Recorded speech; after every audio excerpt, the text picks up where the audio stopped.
I'm going to talk about verbal linguistic intelligence. So the questions that you want to ask yourself is, how is it that I can improve my communication? How is it that I can better express myself in person, in writing? And now we have, digital formats in which we can express ourselves. I mean, there was not so many webinars before this lockdown, but this is another way that we can connect and, share information.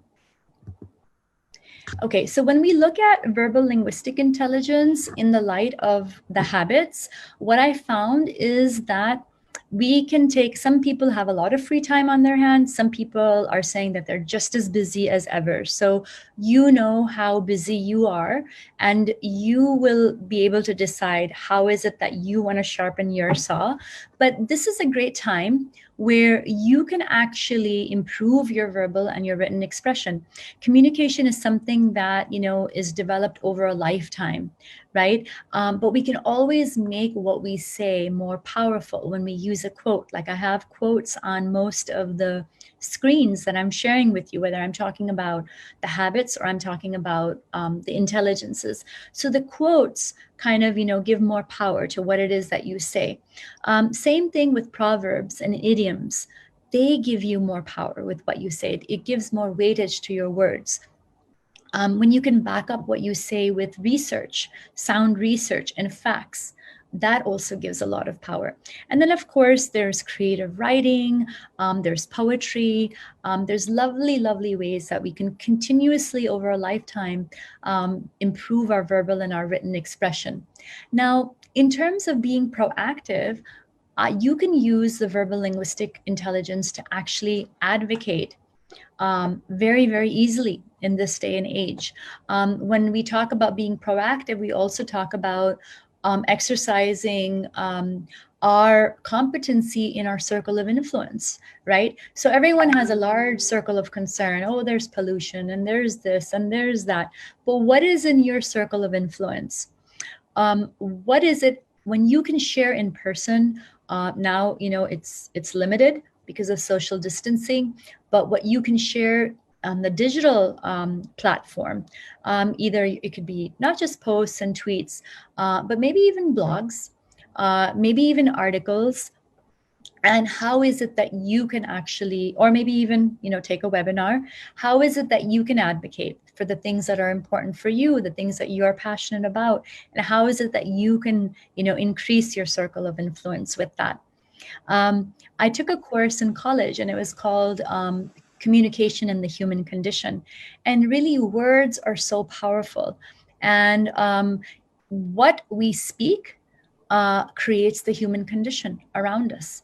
Words are really, really powerful. Words can make or break relationships. Words define everything that is around it. It defines the human condition. So how we speak and how we express ourselves is extremely important. When we take a look at verbal linguistic intelligence in relation to the other habits, habit number 5, first seek to understand and then be understood, is all about listening skills. So getting back to habit number 5, I talked about how that's really important. And then when we look at verbal linguistic intelligence in terms of sharpening the saw, this is a great opportunity where during the lockdown, there are so many very, very renowned libraries all over the world, New York. They have actually opened up their entire range of books. The digital library is open for anyone to consume. There's many publishers that have been able to do that as well. So if you would like to read, and reading makes you smarter. Reading is great. Books, articles. Now we have things on Kindle. So some things, if you can't order on Amazon now because of the delivery delay, you can actually, download them on your Kindle. But aside from that, you can consume it through the net because they're accessible with links. I personally like an app called Blinkist. And anytime there's a very popular book and people are talking about this book, and I don't really have time to really read it, but it's intrigued me enough where I want to actually find out about it, you can actually look it up. on Blinkist. You do have to pay for that app, but it gives you like a 12-page approximately summary of the entire book. Like I remember everybody was talking about Sapiens a few years ago, and we just I just looked at it on Blinkist. Okay, so what is it that we can actually do? I talked about verbal linguistic intelligence in relation to the habits. But what we can actually do is now there's a lot of TEDx events. I've actually done a TEDx myself. There's speaking apps. We can increase our efficacy in how we speak publicly. There's Toastmasters. We can put away like worn out vocabulary, and we can improve our vocabulary. There's also ways in which we can improve just our writing style. And these are a couple of examples for you all to look into. I personally really find etymology very interesting, because I remember when I was a young girl, they used to talk about the Latin roots of words. And I was like, why did they do that? And later on, I had taken a course called Landmark Forum. And in that, it was about, making decisions and going through with those decisions. And then he talked about the etymology of decide, and side, CIDE, it comes from the word death, or to eliminate, something like you would see in pesticide, insecticide, homicide, it's to kind of kill. So deciding is to kill any other option and to just kind of go ahead with it. So the power of deciding became so much stronger when I understood the etymology of the word, decide.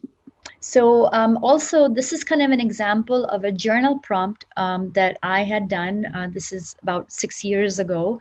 And the prompt was about identifying, if you could only salvage one item from your personal treasures, what would it be and why? And I wrote about, salvaging a memory drive of all my photos that captured significant events of my life. And then when I was now in the process of, I'm making a 25th anniversary coffee table book, because it's coming up in a few months, and I'm actually consolidating 25 years of memories.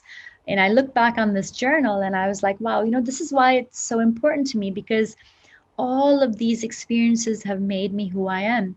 And when I journaled about it, when I wrote about it, it crystallizes these experiences for me.